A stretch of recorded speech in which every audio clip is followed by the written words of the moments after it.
চাচা, আপনি জঙ্গলের মধ্যে কি খুঁজেন? খুঁজি রে বাতিজা, শান্তি খুঁজি, শান্তি। এই জঙ্গলে আপনি শান্তি খুঁজেন? এই জঙ্গলে কি শান্তি পাওয়া যাইব? কিন্তু শান্তি আসলে পামো কই কত শুনি।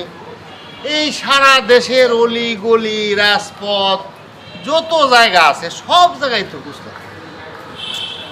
শান্তি তো হইলাম, শান্তি পামো কই কখন? কথা তো ঠিকই কইছেন চাচা, দুনিয়াতে এখন কোথাও শান্তি নেই। শান্তি কই পাইবেন চাচা? এই কারণে এই জঙ্গল আইছি, বুঝলি, জঙ্গল আইছি।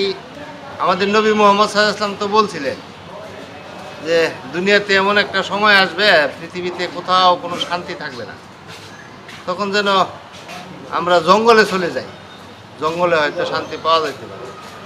এই জন্যই জঙ্গলের মধ্যে একটু খুঁজলাম আর কি, বুঝছ না ব্যাপারটা? হ, আমাদের নবীজি কথা ঠিকই কইয়া গেছে, কিন্তু আমরা কি ওইরকম হইতে পারছি? হ, এই কথাও তো সত্য, আমরা তো সেরকম হইতে পারি না। ঘরে যান, ঘরে গিয়া দরজা লাগায় চুপ করে বসে থাকেন, শান্তি পাইতেও পারে। এই বনে জঙ্গলে ঘুরলে এই দেশে শান্তি পাইবেন না। হ, কথা মনে হয় ঠিকই কইছো বাতিজা, তাহলে জায়গা। ঠিক আছে, যান, আমিও গেলাম।